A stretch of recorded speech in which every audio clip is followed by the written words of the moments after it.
Meus amados irmãos em Cristo, a paz do Senhor. Mais uma vez queremos louvar a Deus pela oportunidade que Ele nos concede uma vez mais de estarmos juntos para aprendermos a palavra do Senhor.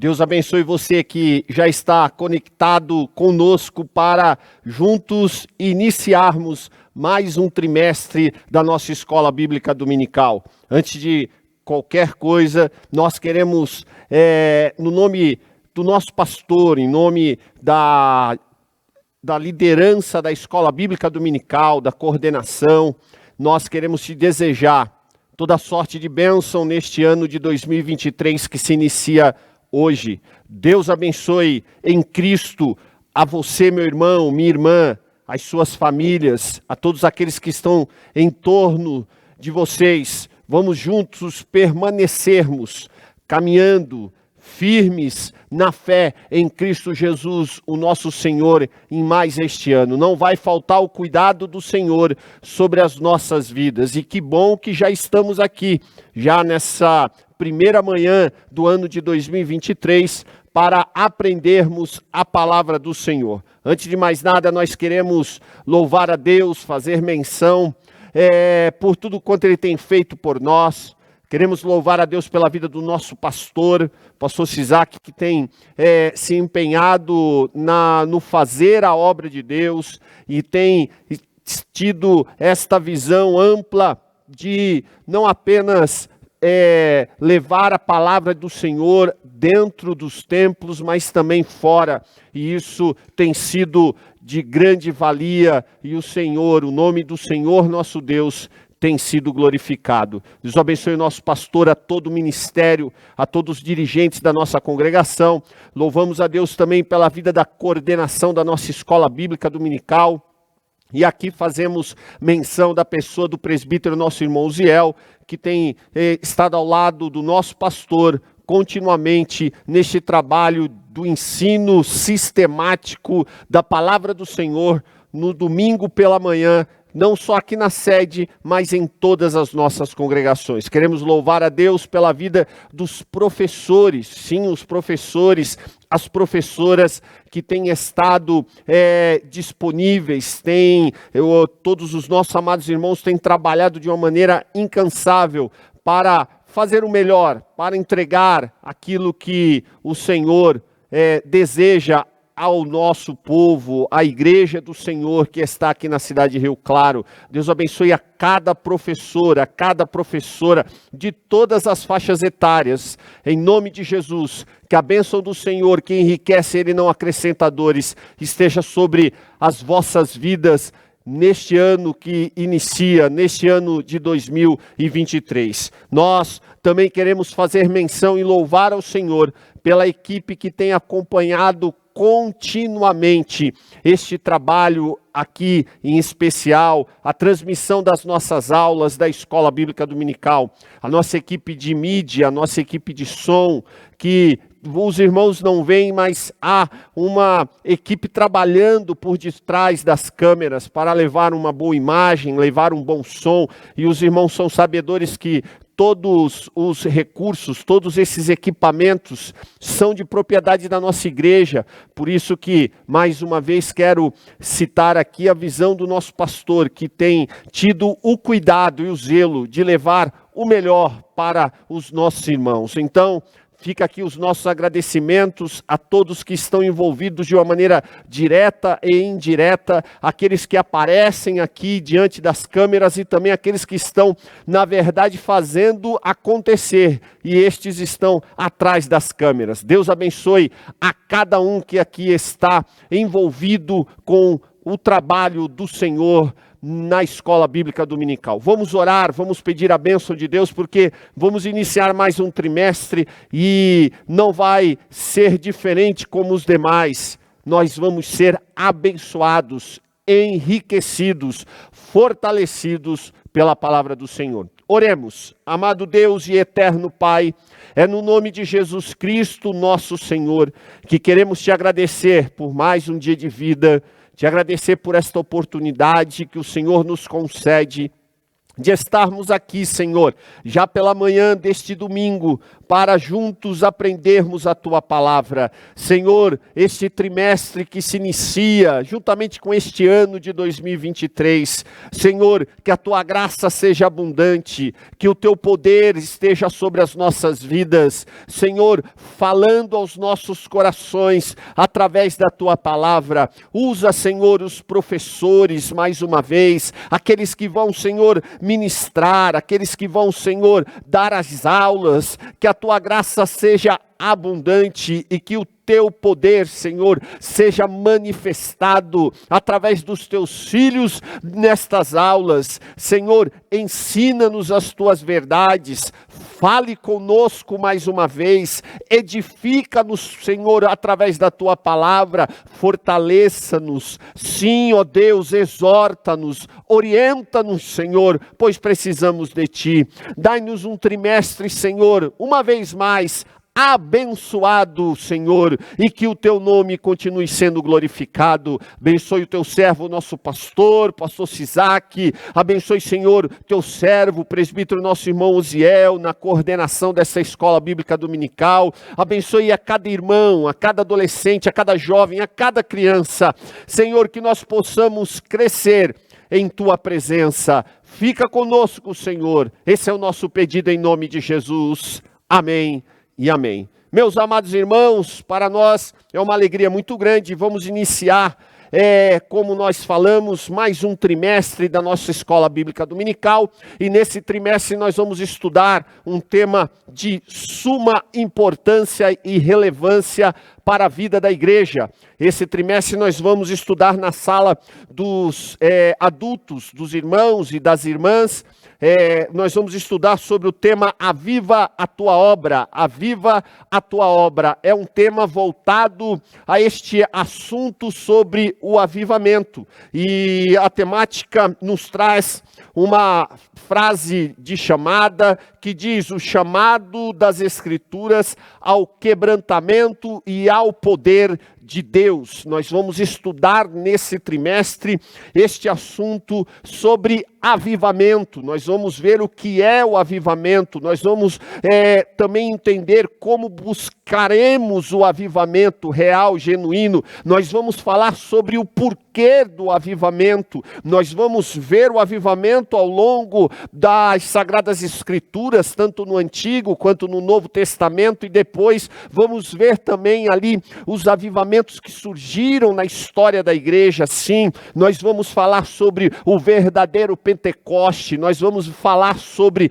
as verdadeiras manifestações do Espírito Santo de Deus, que tem como base, sim, o arrependimento e o retorno das Sagradas Escrituras. Meus irmãos, esse trimestre nós temos a honra e a felicidade de ter como comentarista da nossa lição o pastor Elinaldo Renovato. Pastor Elinaldo Renovato, um homem preparadíssimo, um homem que já é conhecido de todos nós, alunos da Escola Bíblica Dominical, pois é escritor, ele é também pastor na nossa igreja, Assembleia de Deus, em Parnamirim, no Rio Grande do Norte, é um professor universitário, comentarista das nossas lições da CPAD, autor de vários livros, enfim, um homem preparadíssimo e que vai estar aqui juntamente conosco em torno deste tema sobre o avivamento. As aulas desse trimestre estarão aí contidas em 13 aulas, em 13 lições,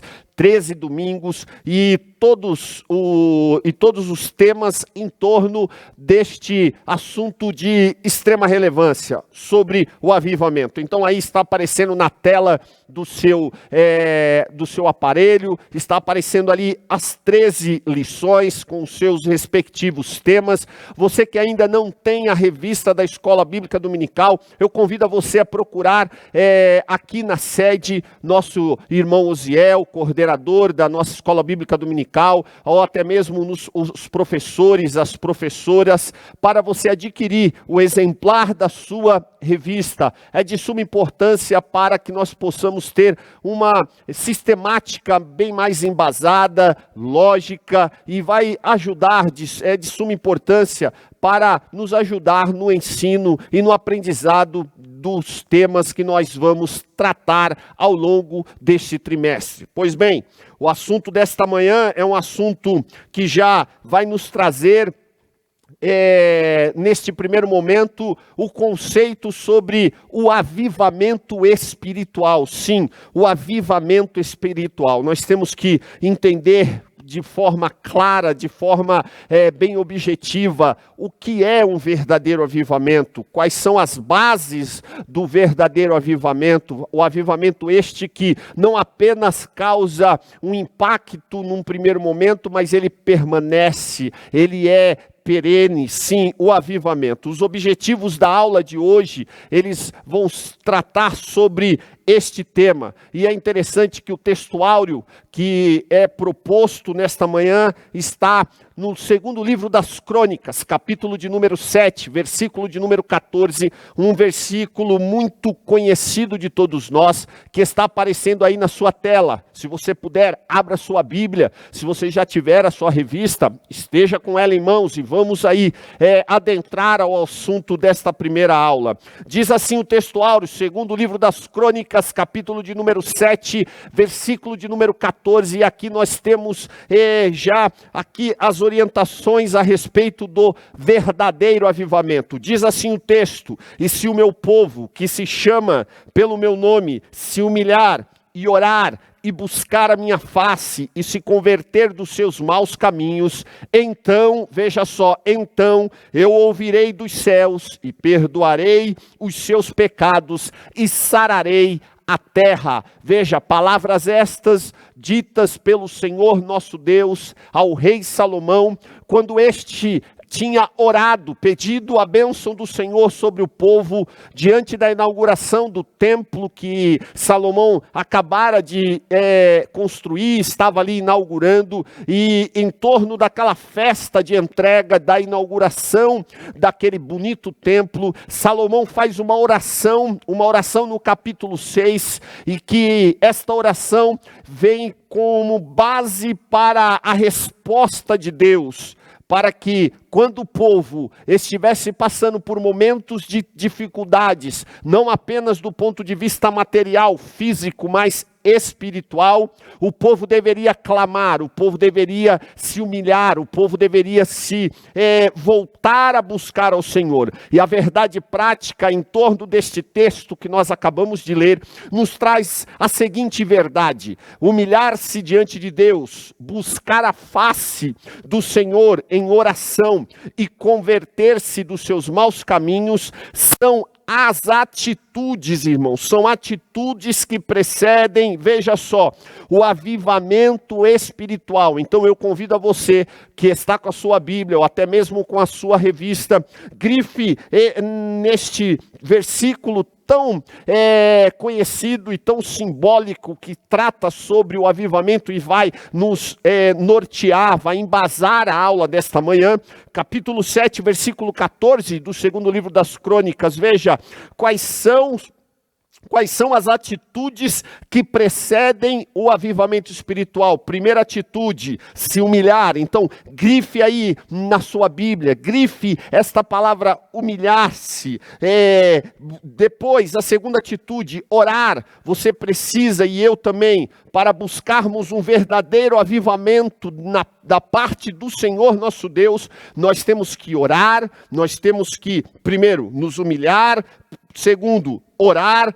Olha só o terceiro, buscar a face de Deus através da oração, obviamente, através das sagradas escrituras, através de uma vida piedosa, de uma vida que venha honrar e glorificar ao santo nome do Senhor. E por último aqui, a atitude principal, além de se humilhar, orar, buscar a face do Senhor, nós temos que nos converter dos nossos maus caminhos, ou seja, nós temos que nos arrepender, nós temos que ter uma mudança de atitude em relação àquilo que desagrada a Deus e que nós eventualmente estejamos vivendo, estejamos fazendo. Pois bem, essas são as atitudes que precedem um verdadeiro, genuíno avivamento espiritual. Se humilhar diante de Deus, orar, buscar a face do Senhor, se converter dos seus maus caminhos. E aí os efeitos destas atitudes são a manifestação do poder de Deus com o seu braço forte. Então eu ouvirei dos céus, perdoarei os seus pecados e sararei a sua terra. Essa vai ser a temática da aula desta manhã, que já nos traz logo de princípio os conceitos básicos, verdadeiros e genuínos sobre o que é um verdadeiro avivamento. Ou seja, é uma questão de atitude em relação a Deus, em relação à sua palavra. Vamos para a leitura bíblica em classe, que se encontra no segundo livro das Crônicas, capítulo de número 7. Nós vamos ler neste capítulo de número 7 os versículos de 12 ao 15. E também vamos fazer uma leitura rápida no livro de Ageu, profeta Ageu, capítulo de número 2, versículo de número 5 ao 9. Diz assim o texto desta manhã, iniciando pelo segundo livro das Crônicas. E o Senhor apareceu de noite a Salomão e disse: ouvi a tua oração e escolhi para mim este lugar para a casa de sacrifício.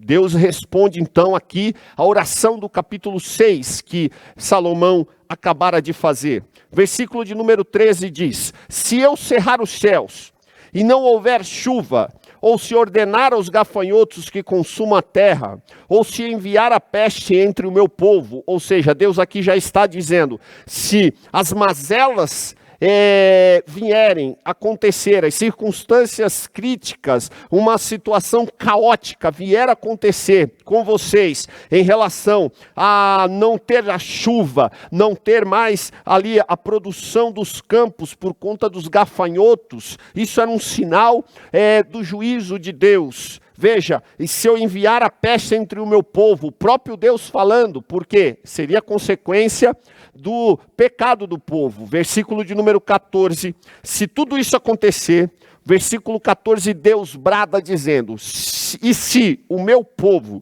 que se chama pelo meu nome, se humilhar e orar, e buscar a minha face, e se converter dos seus maus caminhos, então eu ouvirei dos céus, e perdoarei os seus pecados, e sararei a sua terra. Versículo 15, agora estarão abertos os meus olhos e atentos os meus ouvidos à oração deste lugar. Este lugar era o templo que Salomão acabara de dedicar, consagrar ao Senhor nosso Deus. Livro do profeta Ageu, capítulo de número 2, versículo de número 5, diz assim o texto: segundo a palavra que concertei convosco, quando saístes do Egito, e o meu espírito habitava no meio de vós, não temais.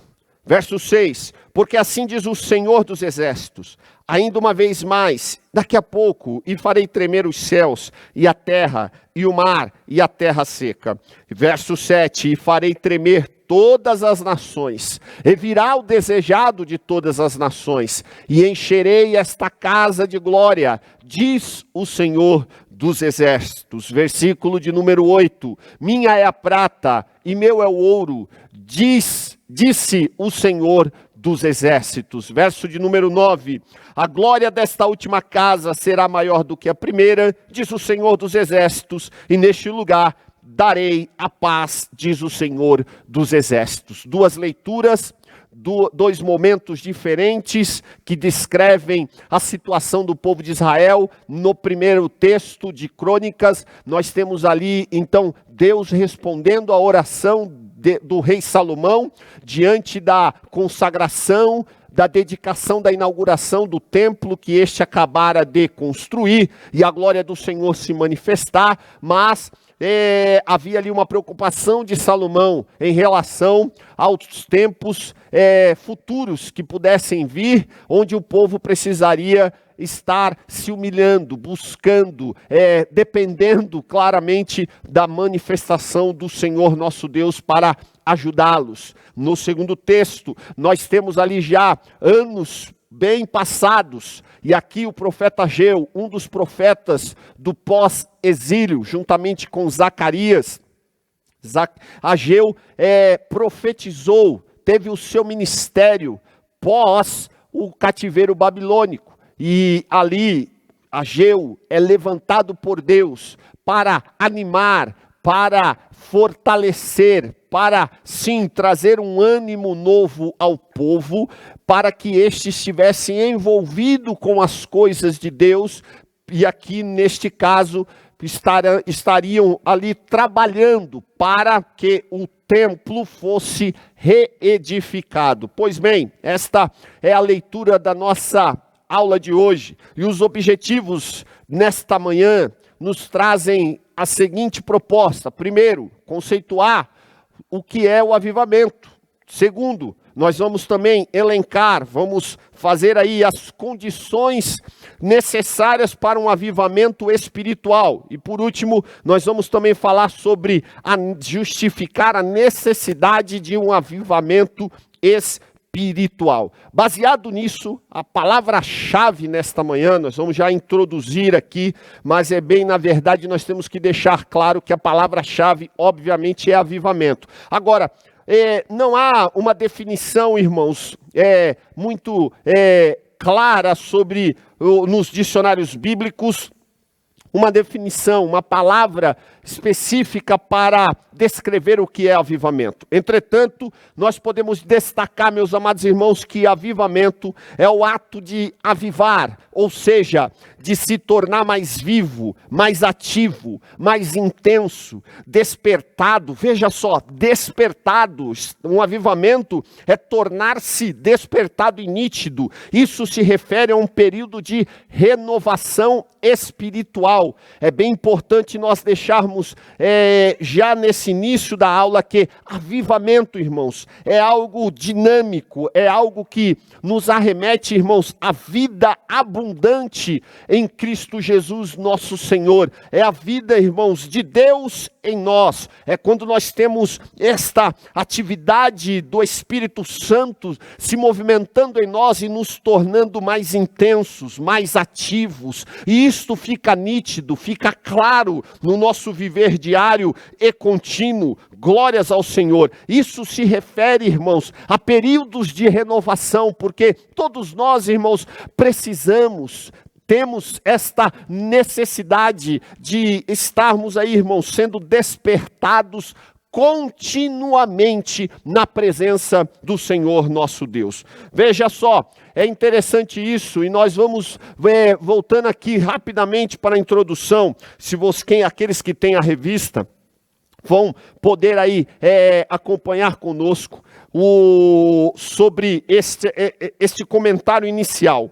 Esse fenômeno, irmãos, espiritual, veja, o avivamento é a condição primária para que o corpo de Cristo proclame o evangelho de Jesus a toda criatura. A igreja do Senhor, ela necessita estar ativa, ela necessita estar cheia de vida, ela precisa estar, irmãos, com esse desejo intenso pelo Senhor. Sendo assim, o avivamento, irmãos, ele pode ser definido como o retorno aos princípios. Veja, o retorno aos princípios que caracterizavam a igreja primitiva. E logo de partida nós temos que entender isso. A igreja do Senhor hoje, que é o corpo de Cristo, a representante maior do Senhor aqui na terra, nós temos que voltar aos princípios que caracterizavam, irmãos, a igreja primitiva do livro dos Atos dos Apóstolos. E que características eram essas? Nós temos que ser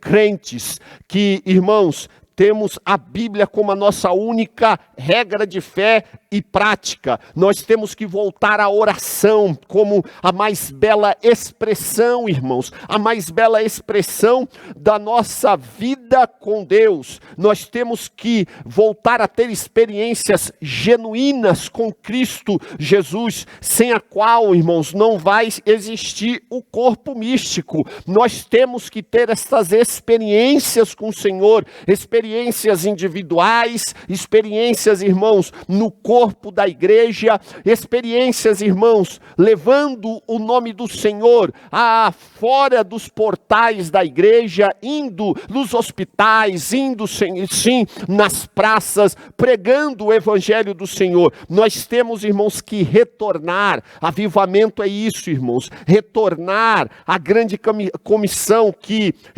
continua a ser, nunca deixou de ser, é até os confins da terra. Nós temos que continuar levando a palavra do Senhor, ser avivados, ser cheios de vida e levar a vida para os outros. Avivamento, então, nós podemos assim resumir, é o reaparecimento da igreja, irmãos, como agência por excelência do reino de Deus. É a igreja sendo igreja, é a igreja proclamando o nome de Jesus, é a igreja proclamando o evangelho da cruz, é a igreja, irmãos, levando as boas novas de salvação, é a igreja sendo igreja. Isso já logo de partida podemos deixar bem claro na introdução da aula de hoje. E aí, o primeiro tópico, irmãos, nos traz o que é avivamento espiritual. O que é avivamento espiritual? O subtópico nos traz, então, avivamento espiritual. Acompanhe comigo.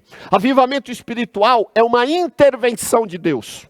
É interessante isso. Avivamento espiritual é uma intervenção de Deus. Só tem início quando o Espírito Santo encontra espaço no coração de uma pessoa, de um grupo, de uma cidade e de uma nação. Apocalipse capítulo 3, versículo 20, o texto é bem claro, é um convite de Jesus. Eis que eu estou à porta e bato.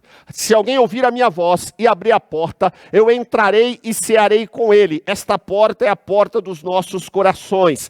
Se nós atendermos o chamado de Deus, para nós o buscarmos, para nós estarmos ali em contínua comunhão com ele, o Senhor, ele vai estar sim, nos recebendo, ele vai estar conosco. Irmãos, avivamento é intervenção divina, irmãos, no curso normal das coisas espirituais. É quando Deus, irmãos, intervém na nossa vida, intervém na vida individual de cada crente, na vida individual de cada irmão, irmã, jovem, adolescente, mas é quando Deus também intervém na vida do coletivo, do todo. É o Senhor, irmãos, desnudando o seu braço e operando com extraordinário poder sobre os santos e pecadores. Foi isso que aconteceu no dia de Pentecoste. Estavam ali todos aqueles irmãos reunidos, 120 irmãos reunidos no cenáculo, e a mão toda poderosa do Senhor, através do Espírito de Deus, interveio na vida daqueles irmãos, e todos eles foram cheios do Espírito Santo de Deus. E a partir daquele momento, Atos capítulo de número 2, nós temos a clara descrição de que a igreja, irmãos, começou a ser igreja, como nós acabamos de comentar há alguns minutos atrás. A igreja começou a levar a palavra do Senhor, a ser o instrumento, a agência do reino de Deus aqui na terra, através de prodígios, milagres. E esta manifestação, irmãos, do poder do Senhor era através de operações extraordinárias sobre os irmãos e também sobre os pecadores, aqueles que não criam, para que o nome do Senhor fosse glorificado. Veja, a nossa lição ainda diz aqui, avivamento espiritual é quando a igreja volta-se para Deus. Avivamento espiritual é quando a igreja volta-se para Deus. Está aí no comentário da sua revista. Então o avivamento é um novo começo, irmãos, de obediência a Deus. É quando nós entendemos qual é a vontade vontade do Senhor. É interessante isso, irmãos, porque há um texto muito citado nas nossas pregações, nas nossas reuniões. Me veio esse texto agora de Romanos capítulo 12, veja só.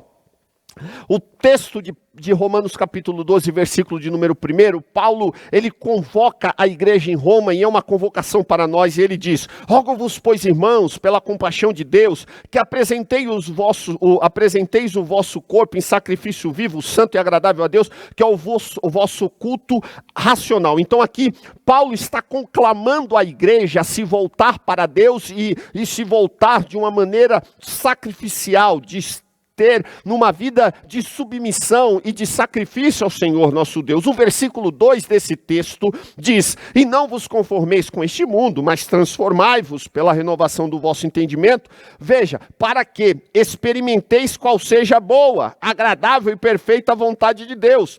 Veja que a boa, perfeita e agradável vontade de Deus é consequência, irmãos, de nós estarmos nos submetendo, não nos conformes do mundo, mas nos conformando com aquilo que Deus tem proposto para nós. É interessante isso. A vontade de Deus, alguns dizem: eu preciso orar para entender a vontade de Deus. Não, seja obediente, seja submisso àquilo que Deus quer para você, que você vai conhecer. O efeito disso vai ser o conhecimento da vontade de Deus. E quando nós vivemos isso, nós estamos, irmãos, vivenciando, se eu posso dizer assim, um avivamento. Então, avivamento não é apenas, irmãos, um movimento dentro da tradição cristã, que enfatiza o apelo da religião, da natureza emotiva e afetiva dos indivíduos. Não é somente choro, não é somente um barulho de glórias e aleluias, não, é muito mais do que isso, irmãos.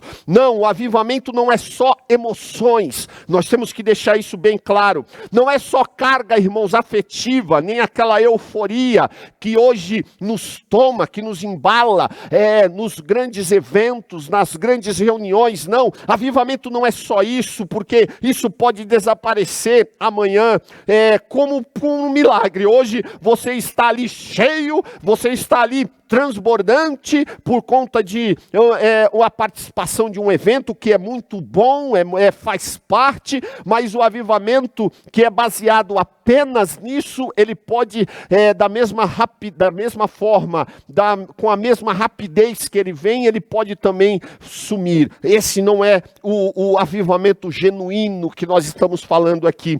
Nós temos que ter clareza, irmãos, que ainda que estes movimentos nos levam, irmãos, a estas manifestações, o objetivo principal do avivamento real, genuíno da parte de Deus, é algo muito maior, irmãos. O avivamento, ele pode sim produzir barulho, mas não é nisso que ele consiste. Veja, o fator essencial do verdadeiro avivamento é trazer aos nossos corações, aos corações daqueles que são abraçados, vamos colocar assim, ou alcançados, melhor dizendo, por este mover do Senhor, esse mover espiritual. Esse avivamento nos leva à obediência a Deus de todo o nosso coração.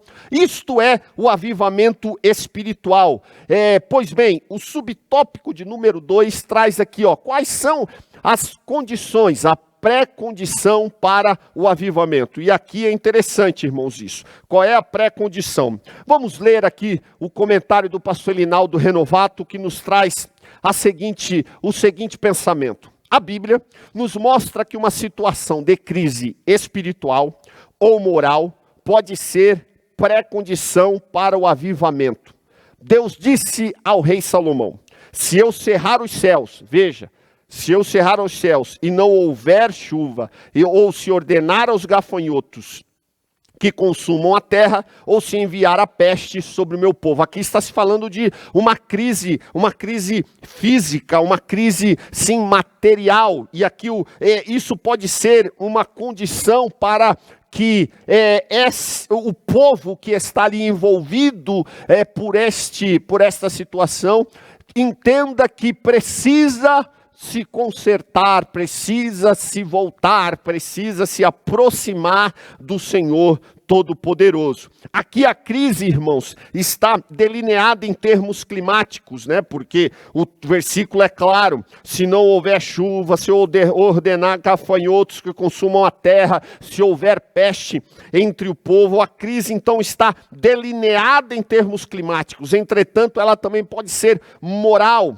política, econômica, afetando todas as áreas da vida de um indivíduo. É isso que nós temos vivido no nosso país, uma crise moral, uma crise ética, uma crise de princípios e valores verdadeiramente eternos, baseados nos conceitos da santa e gloriosa, viva e poderosa palavra de Deus. Nós estamos vivendo isso, uma crise moral, e isso pode ser uma condição, uma pré-condição para que um avivamento seja necessário, de extrema urgência. Pois bem, diante disso, a sinopse do primeiro tópico nos traz: diante de uma crise, Deus pode trazer, irmãos, um avivamento ao seu povo por meio de uma divina intervenção. E é isso que nós temos vivido hoje e temos visto na nação brasileira. Nós precisamos de uma intervenção divina para que nós possamos, irmãos, ver o agir de Deus e não o agir do homem, o agir conforme os movimentos contrários à palavra do Senhor. Veja, vamos entrar aí então no tópico de número 2 da nossa aula, as condições. E aqui nós vamos entrar um pouco mais profundo, vamos ir um pouco mais a fundo sobre as condições para o avivamento espiritual. O subtópico 1 deste segundo tópico diz: uma crise, veja, uma crise. Diante de uma crise, podemos observar, irmãos, vários comportamentos humanos. Aquelas crises que podem ser climáticas, que podem ser de cunho econômico, social. Nós sabemos disso, que diante destes momentos de crise, como o mundo já viveu 2 guerras no século passado, e o medo, a revolta, a blasfêmia contra Deus.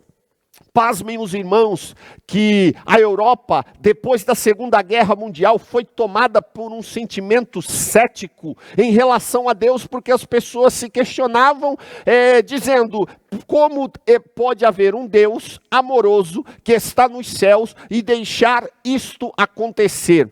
Pois bem, as pessoas começaram a blasfemar contra Deus e o próximo, em função desse desespero, a tentativa de tirar, quem sabe, muitas vezes a tentativa de tirar até a própria vida vem nestes momentos, nestas pessoas que estão imersas nessas situações. Mas, veja, uma crise.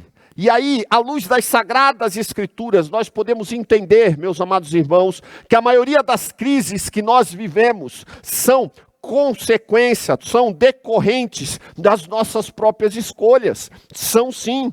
Colhemos o que plantamos, meus amados irmãos. A Bíblia diz, olha, plantaram, semearam vento e cegaram o quê? Tormenta. Oséias, capítulo de número 8, versículo de número 7.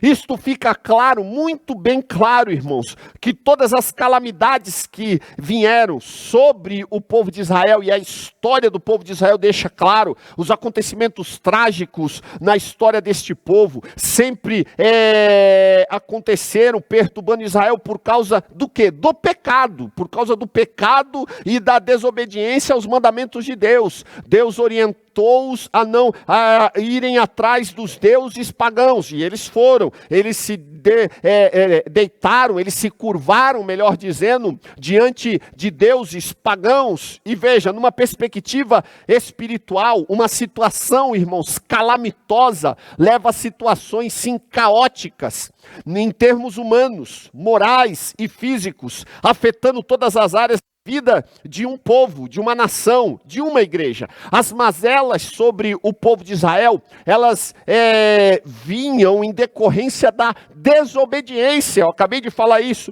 em relação às orientações de Deus. Abra sua Bíblia no livro de Levítico, há um texto que está até, é um texto muito conhecido dos nossos amados irmãos, Levítico capítulo de número 26, era aqui Deus orientando a nação de Israel em relação aos seus princípios, aos seus valores, e que se o povo seguisse, eles seriam abençoados. Agora, se eles não seguissem, as consequências viriam.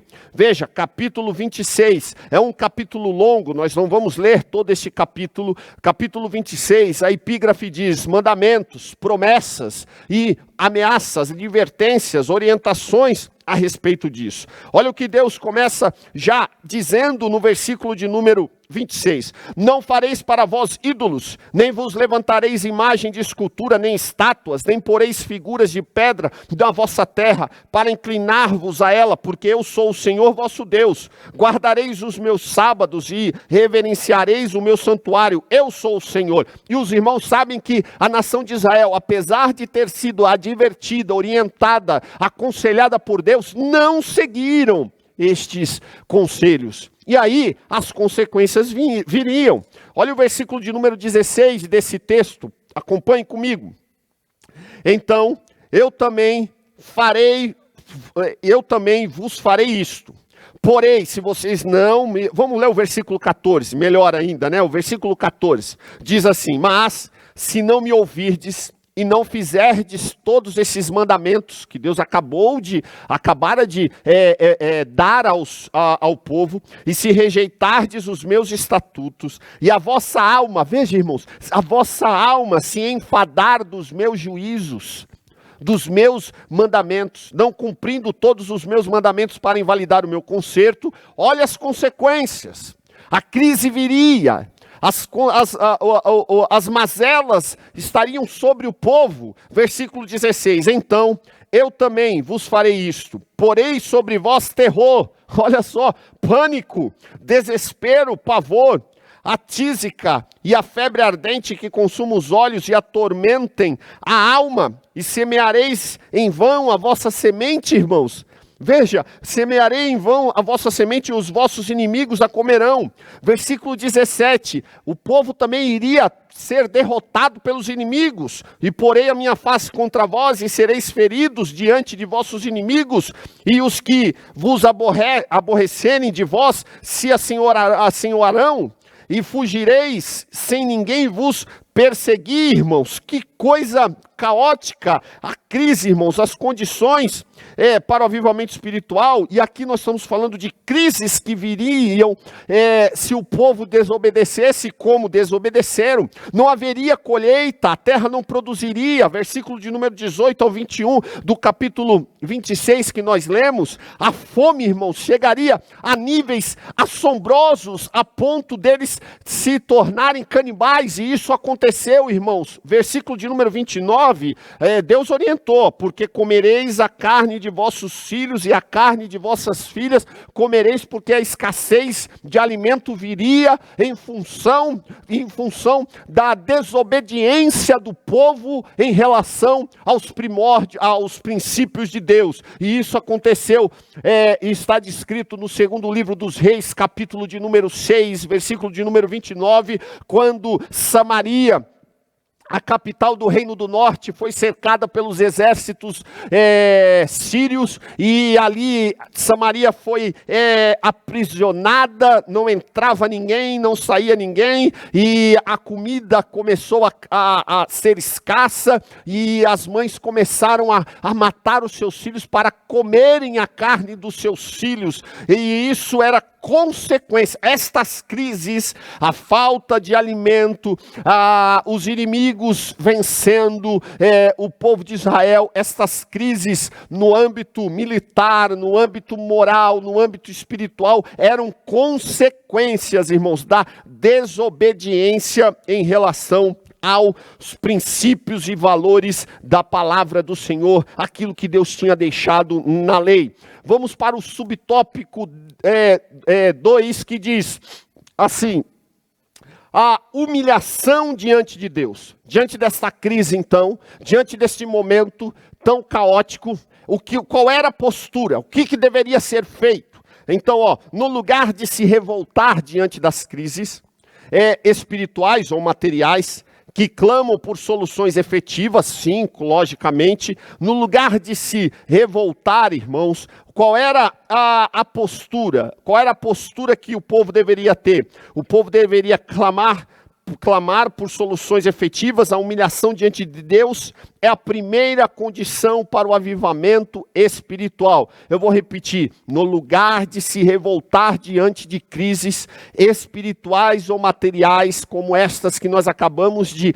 falar minutos atrás, que clamam por soluções efetivas, a humilhação diante de Deus é a primeira condição para o avivamento acontecer. Então veja, Neemias, irmãos, mais tarde, Neemias foi um grande instrumento da parte de Deus para levar o povo, retornar com o povo do exílio para reconstruir os muros de Jerusalém. Neemias, irmãos, nas suas palavras, analisando aquela situação caótica, Jerusalém destruído, o templo destruído, uma pobreza, uma miséria tremenda, o povo vivendo numa outra nação, subjugado, escravizado.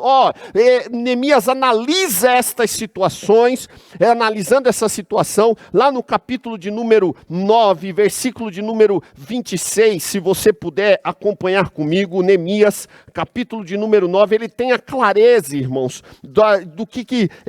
dos porquês estava acontecendo, aquela situação havia chegado no povo de Israel, aquela situação tão deprimente, e o capítulo 9 é o arrependimento e confissão dos pecados. Versículo 26, veja a causa maior. Porém, se obstinaram, quem? O povo, e se revoltaram contra ti, contra Deus, e lançaram a tua lei para trás das tuas costas. Olha a causa, irmãos, olha a causa que levou aquela nação, a nação de Judá, para o exílio. Eles lançaram a lei do Senhor para as costas, ou seja, abandonaram a palavra. Versículo de número 28, veja, porém, entenda o repouso, quando Deus dava as bênçãos, mandava a paz, dava o mantimento, veja só, eles tornavam a fazer o mal diante do Senhor nosso Deus. Aí a humilhação trazendo a salvação da parte de Deus. Somente com a humilhação, irmão, somente com esse coração humilde de se sujeitar à palavra do Senhor, é que nós seremos realmente, irmãos, cuidados pelo Senhor. Veja as palavras de Neemias, nesse mesmo capítulo 9, versículo de número 33 agora, veja. Porém, tu és justo, é tudo quanto tem vindo sobre nós, porque tu fielmente te houveste, e nós impiamente nos houvemos. Ou seja, todas as coisas que estavam acontecendo eram consequências do pecado do povo, e Deus já havia alertado. Aí a atitude de Neemias de se humilhar e de entender que o povo estava em pecado, essa deve ser a nossa postura, e somente assim, irmãos, nós vamos entender as situações que nos cercam e vamos ter a clareza da vontade de Deus. O clamor dos profetas de Israel, irmãos, podem ser muito bem aplicados para nós hoje como igreja. Que nós tenhamos uma postura, irmãos, submissa e sincera diante do Senhor. Diante desse momento tão caótico, desta crise moral, desta crise espiritual que vivemos, podemos até não estar vivendo ainda uma crise material financeira, sim, mas nós vivemos momentos de dificuldade. E o profeta Joel, irmãos, ele deixa claro qual é a postura que nós temos que ter diante destes momentos, para que o avivamento venha.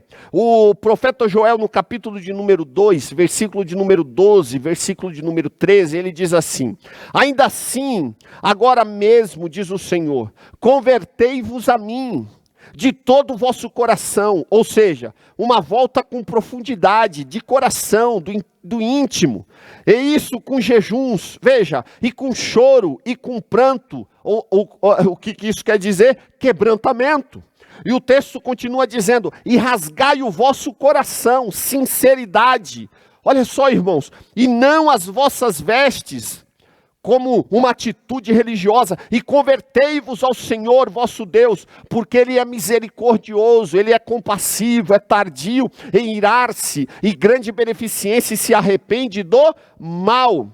Nesse mesmo sentido, irmãos, com essa postura de se humilhar diante de Deus, que Joel traz aqui para nós, o profeta Joel, nas suas palavras, deixa bem claro, olha, uma volta com profundidade, então se converter do vosso coração, buscar ao Senhor com jejum, com choro e com pranto, quebrantamento, rasgando o nosso coração, sinceridade, não tendo uma capa diante de Deus, querendo ser um ator diante de Deus. O Senhor, nosso Deus, Ele é misericordioso para ouvir o nosso clamor. E quando nós, irmãos, nos submetemos dessa forma, nós estamos seguindo o que Pedro diz lá na primeira epístola, capítulo 5, versículo 6, que diz, humilhai-vos, pois, debaixo da potente mão do Senhor Deus, para que a seu tempo Ele vos exalte, lançando sobre Ele toda a vossa ansiedade, ou seja, diante das circunstâncias adversas, porque Ele tem cuidado de vós.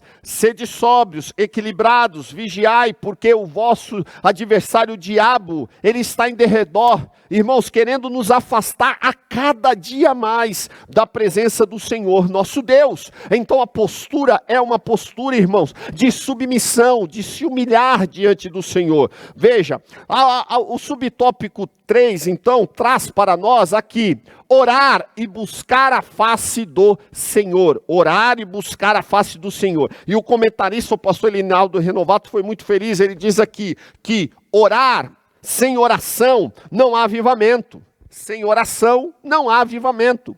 Não há avivamento sem uma busca da parte individual e também coletiva da igreja que somos nós, em relação ao favor de Deus, não apenas ao favor, mas nos humilharmos e nos submetermos diante do Senhor. A palavra oração, você sabe disso, significa uma súplica, uma prece, irmãos, é um pedido que através da fé, nós, como criatura, endereçamos a Deus os nossos pedidos. É a oferta dos nossos desejos. Oração é a oferta dos nossos desejos a Deus através da mediação de Jesus Cristo. Eu falo com Deus, hoje Deus me ouve porque Jesus, Ele abriu o caminho para que nós pudéssemos estar diante do Senhor através da oração, e sob a influência do Espírito Santo, porque nós não sabemos pedir como convém, mas Ele, irmãos, entende as nossas súplicas, com disposições apropriadas para com tudo o que é agradável à vontade de Deus. Existe aquela oração fervorosa que deve ser, irmãos, falada, deve ser feita, realizada intensamente. Existe a oração particular, individual de cada um. Existe a oração nas famílias. As famílias precisam orar em casa, orar não apenas nas refeições, mas orar também diante das circunstâncias que cercam a cada um de nós, das nossas famílias. A oração na igreja, irmãos, nós temos que orar na igreja, nós temos que voltar à oração congregacional, às orações nas segundas-feiras, como nosso pastor tem incentivado a nossa igreja. Nós temos que voltar a esta oração congregacional em conjunto e trazendo, irmãos, na oração elementos necessários, fundamentais. A oração, ela tem em si, sim, irmãos, elementos como a adoração, a adoração na oração, a gratidão,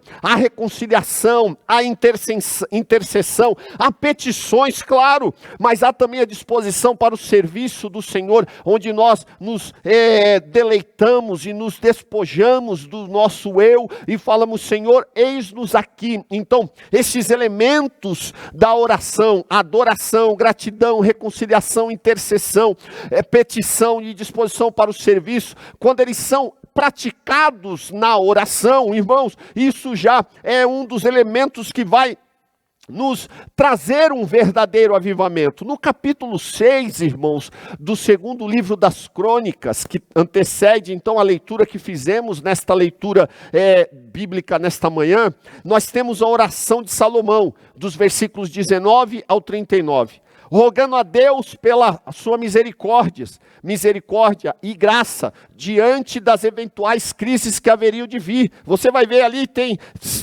crises futuras que Salomão cita no capítulo 6, porque essas crises seriam ali se manifestadas se o povo pecasse. Por isso Salomão já colocou todos esses 7 pedidos, e esses 7 pedidos que Salomão faz no capítulo 6, depois você pode ler do versículo 19 até o 39 na tua casa. Você leia com cuidado, leia de maneira bem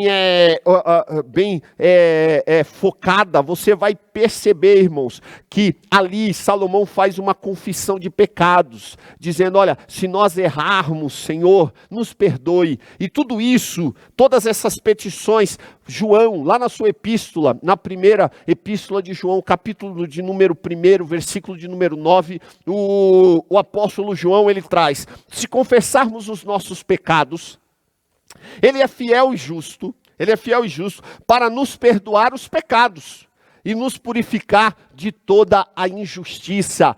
Nós temos que ter, irmãos, consciência de que é através da oração que nós vamos pedir, nós vamos buscar, nós vamos receber o favor de Deus em relação aos nossos pecados, em relação às nossas atitudes incorretas, em relação àquilo que nós estamos buscando. Oração, irmãos, nós temos que voltar para a prática da oração. Só assim um verdadeiro avivamento virá.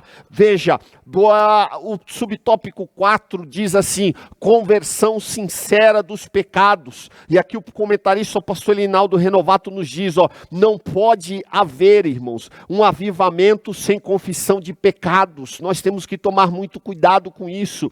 Nós somos falhos, nós somos imperfeitos. Sem que deixemos os nossos maus caminhos e nos lancemos às misericórdias de Deus, o avivamento não virá, irmãos. O avivamento, aquela força, aquela vida, aquele ânimo, aquele vigor não virá se nós não deixarmos os nossos pecados. O grande versículo que nós lemos, irmãos, no textuário: se o meu povo, que se chama pelo meu nome, se humilhar e orar e buscar a minha face, se converter dos seus maus caminhos, então eu ouvirei dos céus e perdoarei os seus pecados, sararei a terra. Esse grande versículo, mais conhecido de todo o livro das Crônicas, expressa mais do que outras passagens das Escrituras, as exigências, irmãos, divinas para uma bênção nacional, para uma bênção, irmãos, coletiva, quer seja lá no tempo de Salomão, como nos tempos atuais agora da igreja do Senhor.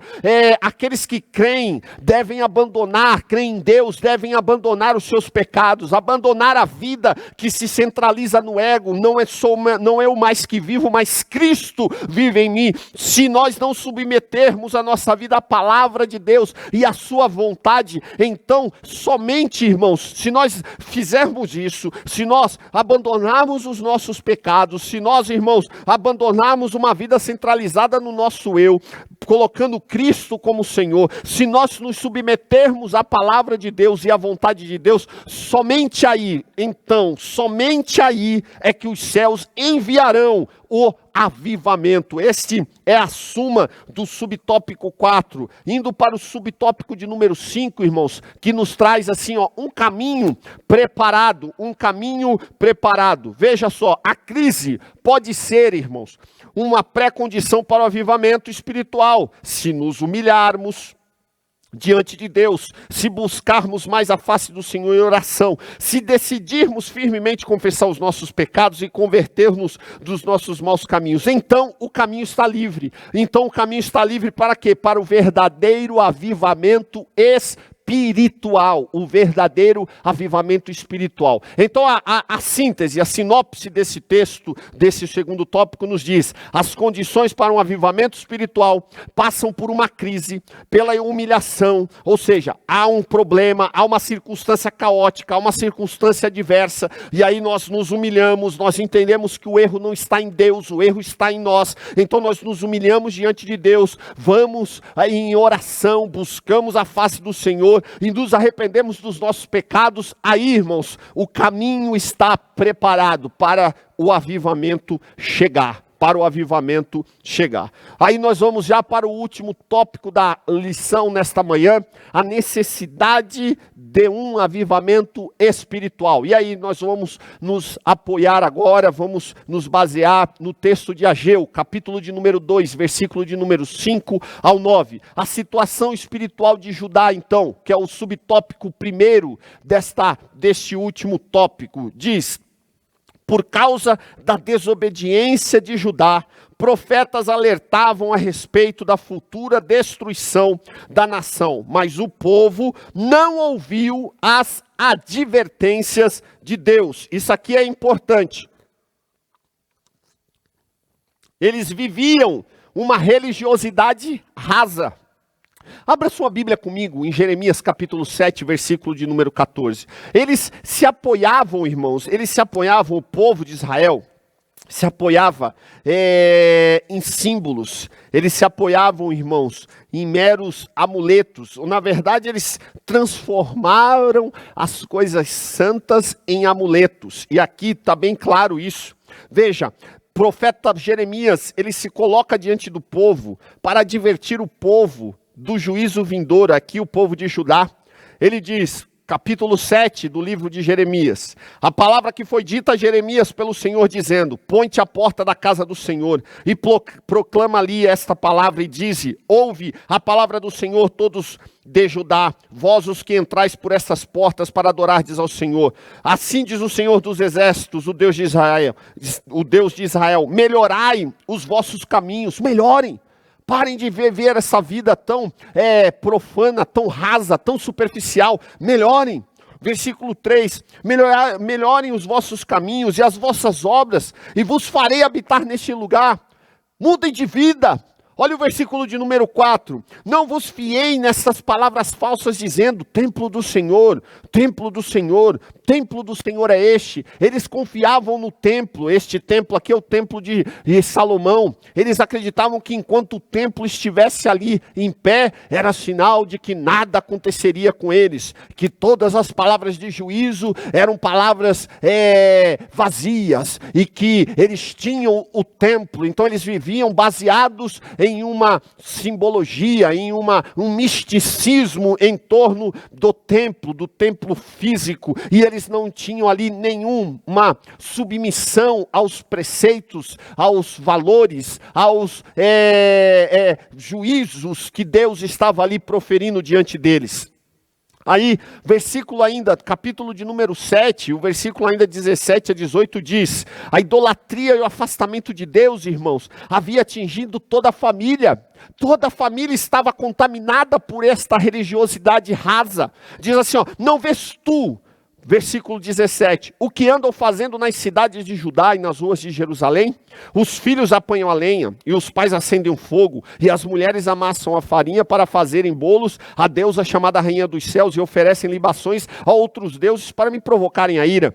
Olha o versículo de número 14, a nação de Judá estava ainda, irmão, vivendo numa direção totalmente contrária à de Deus. Essa era a situação espiritual do povo de Judá, o povo de Deus. Mas não ouviram, versículo 24, nem inclinaram os ouvidos, mas andaram nos seus próprios conselhos. Eu não preciso da palavra, eu não preciso ser ensinado, eu não preciso ser orientado, eu não preciso ser liderado, como muitos hoje dizem. Eu não preciso de pastor, eu não preciso de líder, eu não preciso de ninguém estando sobre mim, porque eu tenho consciência daquilo que é melhor para mim. Era isso que o povo de Israel fazia também. Versículo 24, não ouviram nem inclinaram os ouvidos, mas andaram nos seus próprios conselhos, no propósito do seu coração malvado, e andaram para trás e não para diante, andavam para trás, diante dessa calamidade, irmãos, dessa realidade tão calamitosa do ponto de vista espiritual na nação de Judá.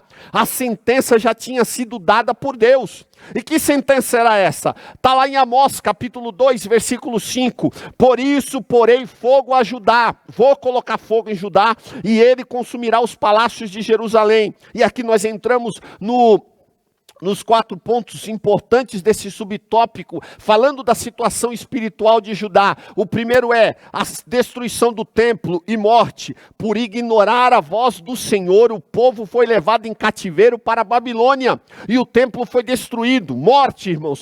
O profeta Ezequiel se levantou como arauto do Senhor para dizer, ora, 1/3 parte de ti morrerá de peste, se consumirá a fome no meio de ti, e a outra 1/3 parte cairá a espada em redor de ti, e a outra 1/3 parte espalharei a todos os ventos, e a espada desembainharei atrás deles. Aqui, Ezequiel capítulo 5, versículo 12, irmãos. Olha só, a destruição e morte viria sobre a nação de Judá. Veja, a destruição do símbolo maior da religião, irmãos, da religião judaica, viria também.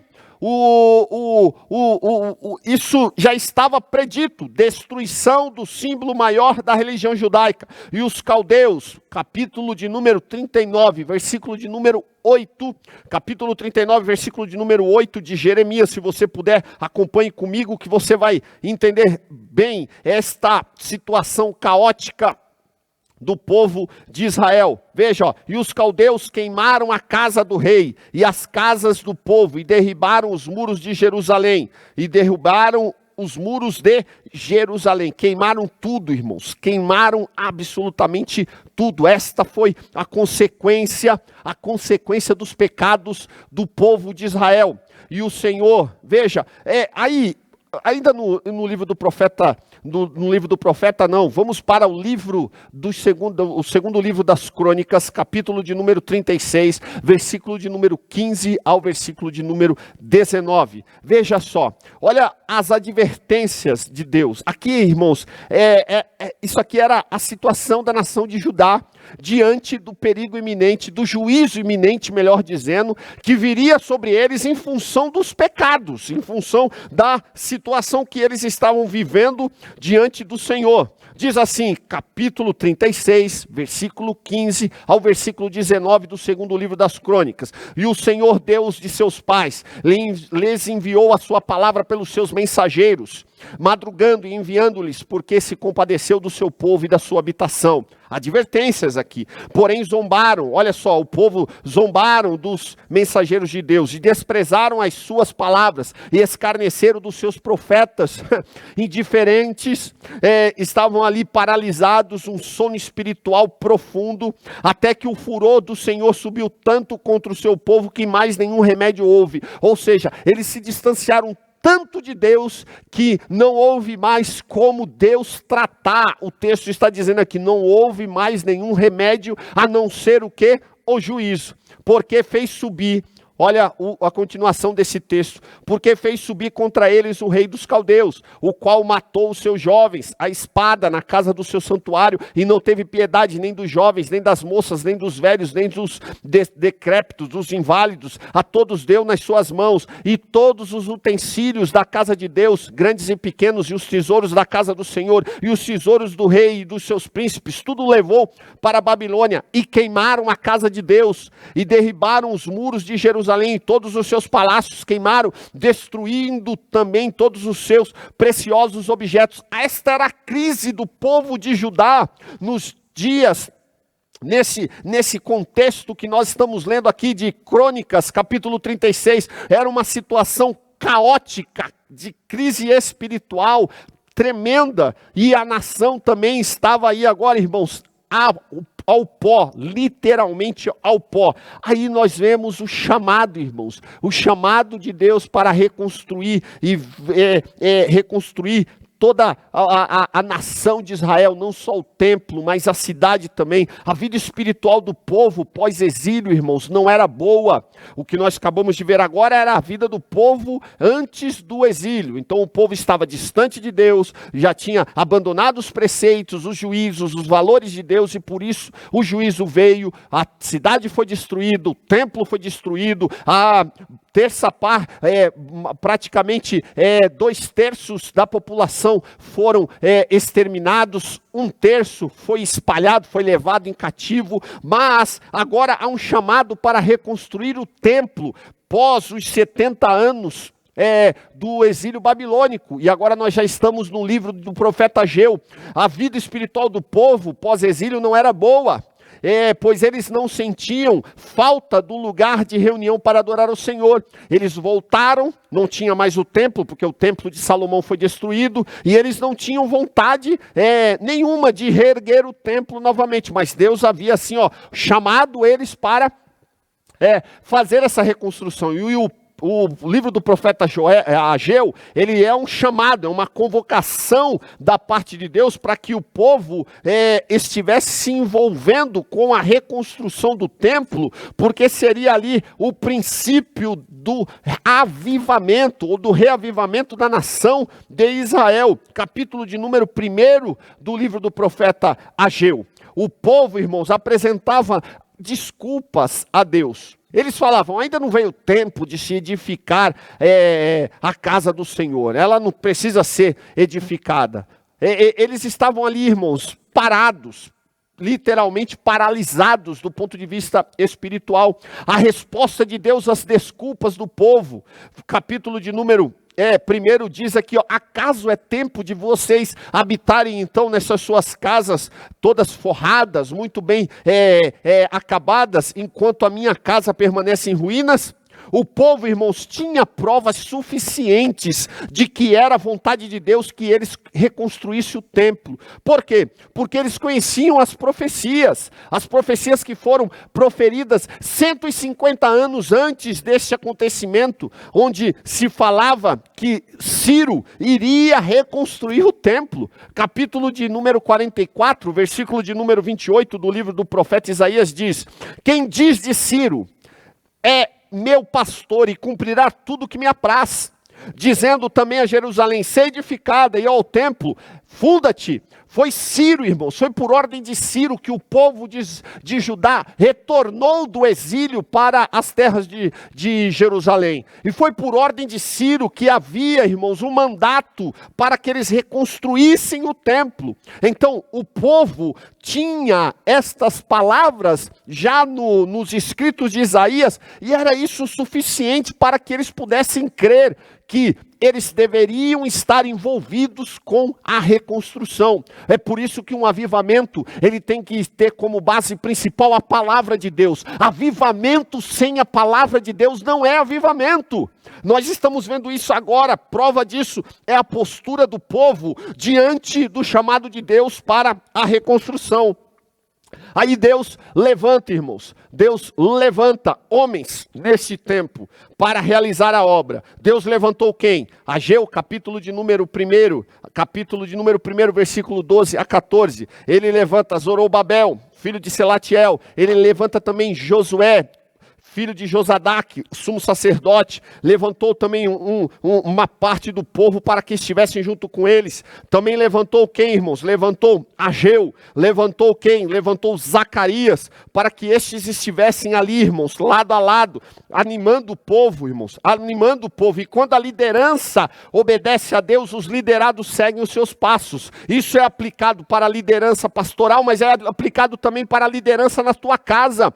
Quando você ouve a palavra de Deus, quando você, sua esposa, vocês ouvem a palavra de Deus, os seus filhos também ouvem. Vocês se envolvem, os filhos se envolvem. Mas se os pais não se envolvem, os filhos também não se envolvem. E a culpa não é do pastor, a culpa não são dos líderes. Veja só que aqui nós temos de maneira bem clara e bem direta, irmãos, que o avivamento começou pelos líderes, Zorobabel, sim, Josué, os demais que estavam em volta dele. Deus levantou Ageu, levantou Zacarias para que estivessem animando eles, irmãos. E veja, quando o povo viu os seus líderes atendendo a voz do Senhor, eles foram prontamente, irmãos, se dispuseram também a obedecer, porque a obediência é a única evidência. Guarde isso, a obediência é a única evidência de que é fato, de que alguém de fato, que alguém de fato ouviu a voz de Deus. Se você ouviu a voz de Deus, você vai obedecer. Se você não obedecer, isso é sinal que você não ouviu a voz de Deus. Somente depois então de obedecer que alguém pode dizer que escuta a voz do Senhor. Por último, nós temos aqui, irmãos, o desejado das nações. Ageu, então, voltou os seus olhos neste tempo, um tempo de crise espiritual. Ageu voltou seus olhos para o futuro mais distante, onde ele viu o fim dos tempos, quando Deus, o Todo-Poderoso, abalaria as nações, removeria estes reinos. Esse versículo é citado, irmãos, capítulo 2, versículo 7 de Ageu. E virá o desejado das nações. Esse versículo é citado lá em Hebreus capítulo 12, versículo 26 e 27, que é aplicado a Cristo Jesus, o nosso Senhor. Dessa maneira, irmãos, Ageu encoraja o povo de Judá, dizendo-lhe que aquele que estava no trono, que governara o mundo, não era o rei da Pérsia, mas o Deus vivo. Era Deus que estava no controle da história, fazendo com que eles voltassem do exílio para Jerusalém. O destino deles não estava nas mãos dos poderosos da terra, mas nas mãos do Deus Todo-Poderoso. E aí que nós vemos, aí o subtópico seguinte nos traz isso, né? Deus usa Ciro para libertar o povo do cativeiro. Deus usa Ciro, o grande rei Ciro, para libertar o povo do cativeiro. Vejamos aqui, subtópico de número 2, ele nos traz a seguinte informação: Ciro não era filho de Israel, não era servo de Deus, ele era o rei da Pérsia, mas foi levantado pelo Altíssimo para executar os seus planos de libertação do povo israelita, que se achava cativo em Babilônia. Que coisa tremenda, Deus usa um homem para libertar o seu povo do cativeiro. Assim como Deus usou Nabucodonosor para derramar o juízo, para destruir a nação de Judá, o templo, a cidade, também exterminar parte do povo. Assim como Nabucodonosor foi usado por Deus ali, agora Deus usa Ciro. E veja, 150 anos antes, o profeta Isaías anunciou sobre o nascimento do rei Ciro. Capítulo 45, você vai poder ler sobre esta mensagem profética. Então, Ciro, ele foi usado pelo Senhor. As promessas de Deus a Ciro, então, veja, as promessas de Deus a ele. Foi tão importante o papel de Ciro, irmãos, tão importante o papel de Ciro, que o Senhor o chamou de ungido, o enviado, fazendo-lhe promessas tão grandes que só foram vistas em relação a homens verdadeiramente chamados para realizar seus divinos propósitos. Isso está lá no capítulo 45 do livro do profeta Isaías. Ciro, irmãos, liberta Israel do cativeiro. Veja, logo no início do seu reinado, a primeira coisa que Ciro faz é decretar, emitir um decreto para que o povo de Israel pudesse voltar à sua terra, o povo de Judá. Veja, logo no início do seu reinado, o rei Ciro ouviu um chamado de Deus para executar a grande missão de libertar Israel, cumprindo as profecias que anunciavam o fim do cativeiro, porque o cativeiro durou 70 anos. Isso foram as palavras proféticas do grande homem de Deus, Jeremias. E quando deram os 70 anos, Ciro teve provavelmente acesso às profecias de Jeremias, às profecias de Isaías que falavam dele 150 anos antes, e a partir daí Ciro foi usado para que o povo retornasse às terras de Judá. Por último, veja só, a conclusão do templo, aqui é interessante, a conclusão, com a graça de Deus, por meio do rei Ciro, levas de israelitas voltaram então, irmãos, por conta deste edito. Em 520, o templo se encontrava em ruínas, e com a bênção de Deus, o segundo templo, ou seja, a segunda casa, foi concluído em 516.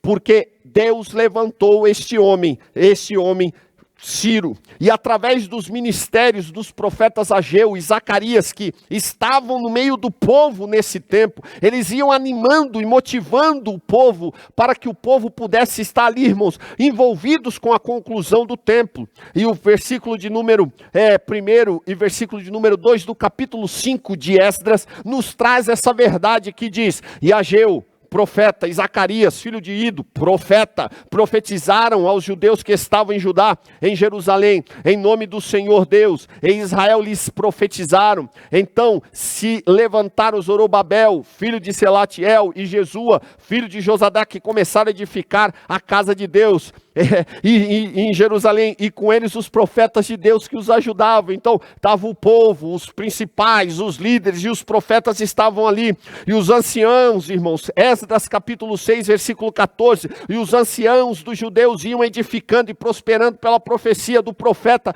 Ageu e Zacarias, filho de Ido, e edificaram a casa e aperfeiçoaram conforme o mandato de Deus, e conforme o mandato de Ciro, e de Dário, e de Artaxerxes, e rei da Pérsia. Veja, Deus levanta Ciro, irmãos, para permitir que o povo voltasse. Levanta Ageu, levanta Zacarias, para que estes dois grandes homens, dois grandes profetas, estivessem do lado do povo de Deus ali, falando: não é por força nem por violência, mas é sob a tua palavra, Senhor. E o povo ia edificando, o povo ia reconstruindo, os muros iam sendo levantados, as portas iam sendo colocadas de volta no lugar, e a nação de Israel, irmãos, começava ali viver um avivamento que trazia para o povo um refrigério para a alma, neste tempo de Neemias e de Esdras. Glórias ao Senhor nosso Deus. E a partir dali, irmãos, nós vemos que quando o templo foi encerrado, o templo foi finalizado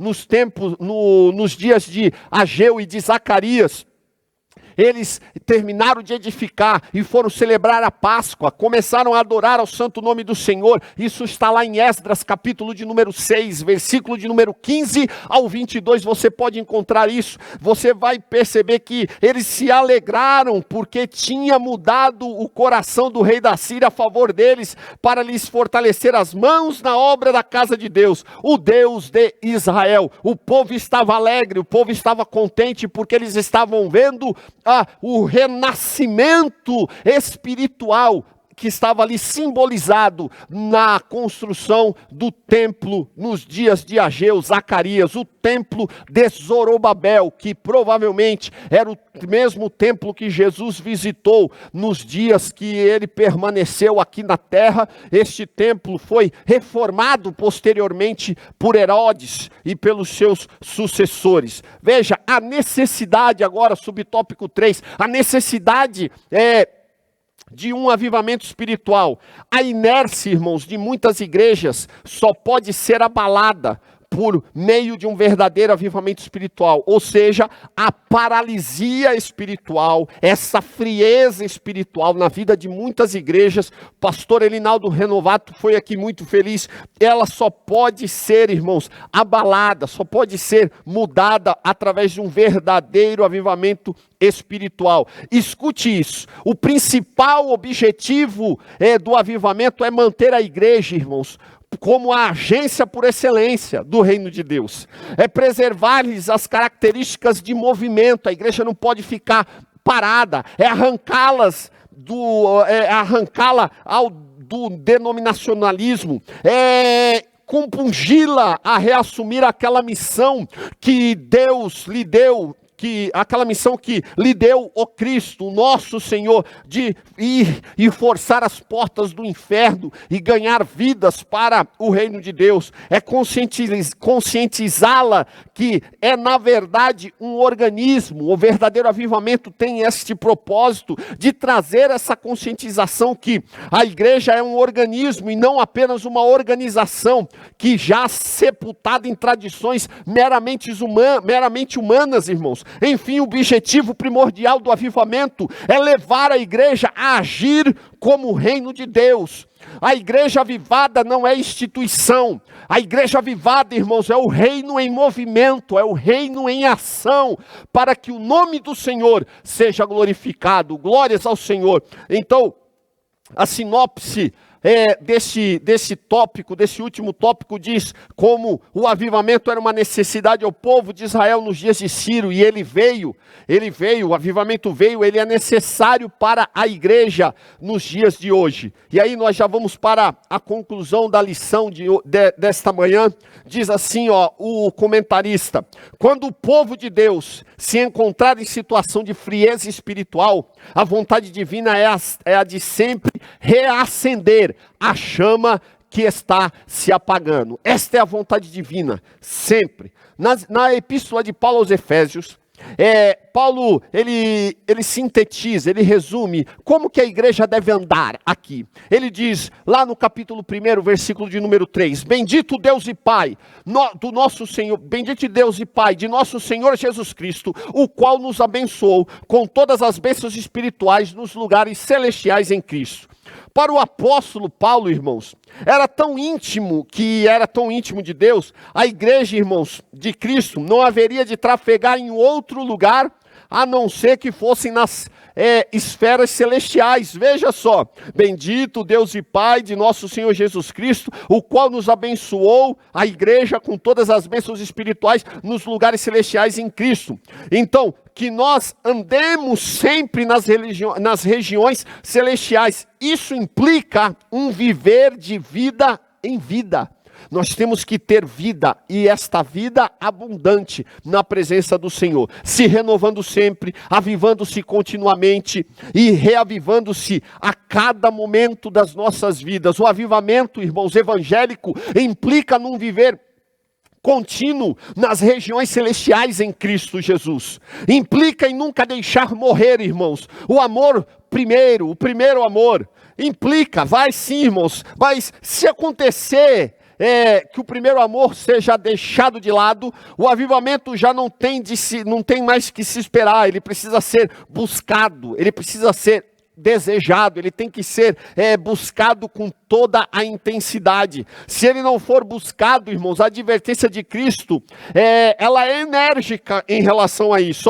Tenho, porém, contra ti, que deixasse o teu primeiro amor. Lembra-te de onde tu caíste, e arrepende-te, e pratica as primeiras obras. Quando não, brevemente a te virei, e te tirarei do lugar do teu castiçal, se tu não te arrependeres. O avivamento, quando nós estamos nesta crise, desta frieza espiritual, ele precisa ser buscado, ele precisa ser almejado, ele precisa sim ser mais do que desejado, ele tem que ser, irmãos, conquistado. Avivamento é retorno ao amor de Cristo na cruz. Sem ele nós não podemos, nós podemos até ser igreja, mas vamos ser igreja como instituição, e não igreja como um organismo, jamais como um reino de Deus, se nós não tivermos este amor. Os relatos, irmãos, os relatos históricos nos mostram quais eram as características, irmãos, desse retorno a Deus, quando a igreja se colocava a buscar esse avivamento. O avivamento é retorno a quê? Retorno, irmãos, aos primórdios, aos princípios e valores da obediência, às orientações de Deus, aos valores de Deus. É retorno a obedecer, a se submeter, a se humilhar, e os relatos demonstram isso, irmãos, à luz da história. Toda vez que uma igreja busca este retorno ao Senhor, há uma busca, um intenso desejo de buscar a Deus, buscar a sua presença, há um fervor na evangelização, há um retorno aos princípios bíblicos, há uma busca dos dons espirituais. Avivamento é isso, uma busca dos dons espirituais, incluindo de curar, de operação de maravilhas. Há uma busca, irmãos, pelo batismo no Espírito Santo, o falar em novas línguas. Há uma busca, há uma preocupação com a santidade, irmãos. O avivamento tem essa preocupação com a santidade em face iminente da vinda de Jesus, irmãos. Que em todo tempo estejam alvas as nossas vestes, e nunca falte o óleo sobre a nossa cabeça, porque Cristo está às portas. O verdadeiro avivamento, ele precisa ser buscado. Que o Senhor nosso Deus possa nos guardar, que o Senhor nosso Deus possa nos reavivar, possa nos dar este novo ânimo, para que no ano de 2023 nós estejamos, irmãos, buscando ao Senhor de todo o nosso coração. Que Deus te abençoe em Cristo Jesus. Nós vamos, irmãos, encerrar a aula desta manhã sabendo que avivamento é retorno. Retorno, irmãos, aos princípios, aos valores bíblicos da parte do nosso Deus, o nosso Senhor. Hoje à noite, irmãos, sim, hoje à noite nós temos culto a partir das 18h30. Não fique em casa não, viu? Traga sua família, se eles estiverem aí com você, traga sua família. Vamos cultuar ao Senhor nosso Deus nesse primeiro domingo do ano de 2023. Vamos entoar o santo nome do Senhor, louvores, e de todo o nosso coração adoremos na beleza da sua santidade. Que o Senhor nosso Deus possa te encher, possa te renovar, possa te avivar em sua presença. Oremos ao Senhor. Amado Deus e eterno Pai, é no nome de Jesus Cristo nosso Senhor que nós queremos te agradecer por tua palavra que veio aos nossos corações. Senhor, nós queremos mais de ti. Aviva o nosso interior, aviva o nosso coração, dai-nos desejo, Senhor, dai-nos o desejo intenso por buscar a ti, Senhor, buscar a tua face, Senhor, buscar a tua presença dia após dia. Dai-nos fome e sede da tua palavra, renova, Senhor, o nosso interior, dai-nos a alegria da salvação todos os dias, Senhor. Guarda a tua igreja neste ano de 2023, renova, Senhor, os teus filhos, renova os teus servos, as tuas servas, renova, Senhor, os jovens, renova, Senhor, os adolescentes, as crianças, Senhor, que haja um manifestar do teu poder, que a tua graça seja abundante, Senhor. Amado Deus, aviva-nos, Senhor, de uma maneira real, genuína, verdadeira em tua presença. Permaneça conosco nesta manhã, Senhor, deste trimestre, que a tua palavra venha como um martelo que esmiuça a penha aos nossos corações, e que toda frieza espiritual seja colocada, Senhor, para fora do nosso interior, e que a chama do teu Espírito esteja, Senhor, viva, esteja, Senhor, intensa, esteja calorosa em nosso interior. Sê conosco, Senhor. Esse é o nosso pedido em nome de Jesus. Amém e amém. Deus te abençoe, meu amado irmão. Fique na paz do Senhor, em nome de Jesus.